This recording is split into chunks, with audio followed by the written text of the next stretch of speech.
আসসালামু আলাইকুম প্রিয় ভিউয়ার্স, আপনারা সবাই কেমন আছেন? আশা করি সকলে অনেক ভালো আছেন, সুস্থ আছেন। তো আজকের টাইটেলে আপনারা বুঝতেই পেরেছেন আজকে আমি কোন বিষয়ে কথা বলবো। এটি আসলেই সত্য যে আমেরিকা 5 লক্ষ অবৈধকে বৈধতা দিচ্ছে। এটির সংখ্যা আরও বাড়তেও পারে এবং কমতেও পারে। 3 ধরনের ব্যক্তিরা আবেদন করতে পারবে। এরা সবাই ইমিগ্রেশন আইন অনুযায়ী আবেদন করতে পারবে। তো আমেরিকার যে ইমিগ্রেশন আইনের ওয়েবসাইট আছে, আপনারা সকলেই সেখানে ফলো করতে পারেন। এই আইনের আওতায় যারা পড়বেন তারা অ্যাপ্লাই করতে পারবেন। যারা বর্তমান আমেরিকার মধ্যে আছেন অবৈধ, শুধু অবৈধ হলে হবে না, যারা গত 10 বছর ধরে আমেরিকাতে আছেন এই প্রমাণ যারা দেখাতে পারবেন তারা আবেদন করতে পারবেন। দ্বিতীয় যে ব্যক্তিরা আবেদন করতে পারবে তারা হচ্ছে আপনি আমেরিকাতে স্নাতক পাশ করেছেন বা আমেরিকাতে পড়াশোনা করেছেন, স্নাতকোত্তর পাশ করেছেন, তারা এখানে আবেদন করতে পারবেন। এবং তৃতীয় ব্যক্তিরা হচ্ছে যারা আমেরিকান সিটিজেনকে বিয়ে করেছেন।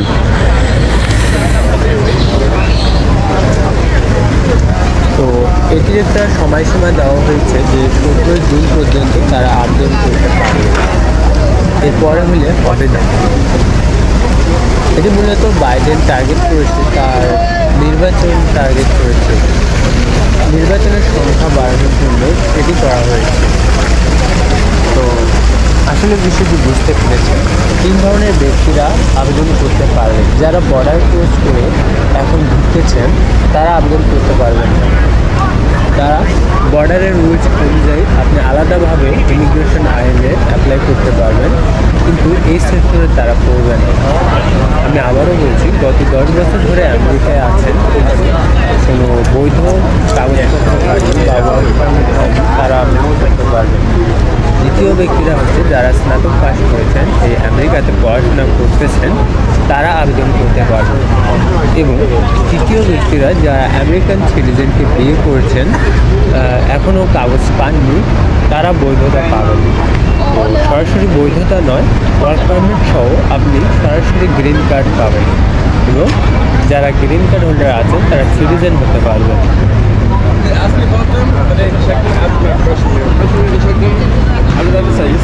আর এটি টার্গেট করা হচ্ছে 5 লক্ষেরও বেশি। এটির সঙ্গে বাড়তেও পারে এবং কমতেও পারে।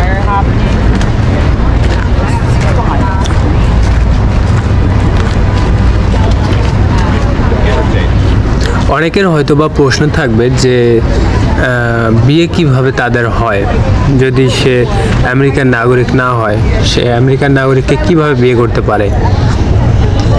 আপনারা হয়তোবা জানেন যে আমেরিকানরা বাংলাদেশের বাইরে গিয়েও বিবাহ আবদ্ধ হয়, তারপরে তারা এই দেশে আনতে পারে অ্যাপ্লাই করার মাধ্যমে। তো সেই ডকুমেন্টগুলো যদি থাকে, আপনি আপনার দেশের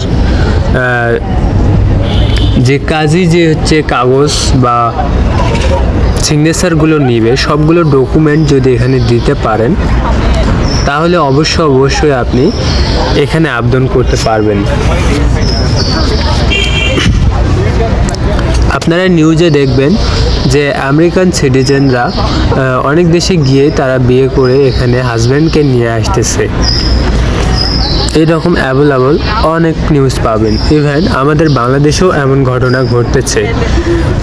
অনেকে আবার কন্ট্রাক্ট ম্যারেজ করে কিন্তু নাগরিক হচ্ছে। তো এই সুযোগটা আপনারাও কাজে লাগাতে পারেন।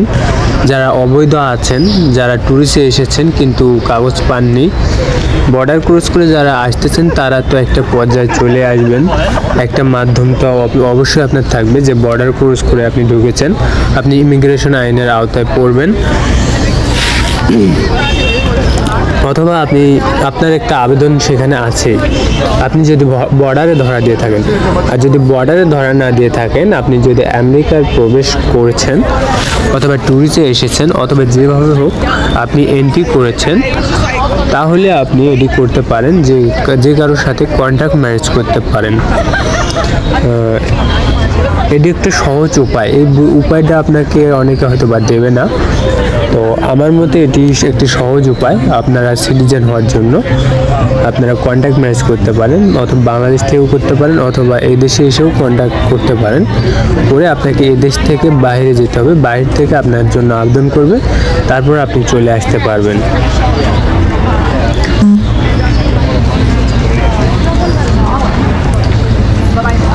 আর আমেরিকাতে যারা আছেন, যারা গত 10 বছর ধরে আছেন অথবা এর বেশি যাবত ধরেও আছেন, তারাও আবেদন করতে পারবেন, কিন্তু অবশ্যই প্রমাণ থাকতে হবে যে আপনি আপনার 10 বছর আগে আপনি প্রবেশ করেছেন। এটি আপনার প্রমাণ থাকতে হবে, তাহলে আপনি এন্ট্রি করতে পারবেন। এবং যারা স্টুডেন্ট ভিসায় আসতেছেন অথবা স্টুডেন্ট ভিসায় এখানে স্নাতকোত্তর করেছেন, তো তারা আবেদন করতে পারেন। আসলে আমেরিকাতে এখন স্টুডেন্ট ভিসা আসা অনেক কঠিন। আপনাকে দেশ থেকে IELTS করতে হবে, তারপর আপনি এই দেশে প্রবেশ করতে পারবেন। এবং আপনার যে ইউনিভার্সিটি আছে, ইউনিভার্সিটির যত টাকা লাগবে সব কিছুই এখানে দিয়ে আসতে হয়। আর যারা স্কলারশিপ এই দেশে আসবেন তাদের তো টাকা খরচ কম হবে, কিন্তু যারা স্কলারশিপ পায় না তাদের প্রচুর টাকা খরচ হয়। তো আপনাদের যদি সেরকম ক্ষমতা থাকে স্টুডেন্ট ভিসায় আসার, তাহলে অবশ্যই আপনি স্টুডেন্ট ভিসায় আসতে পারেন।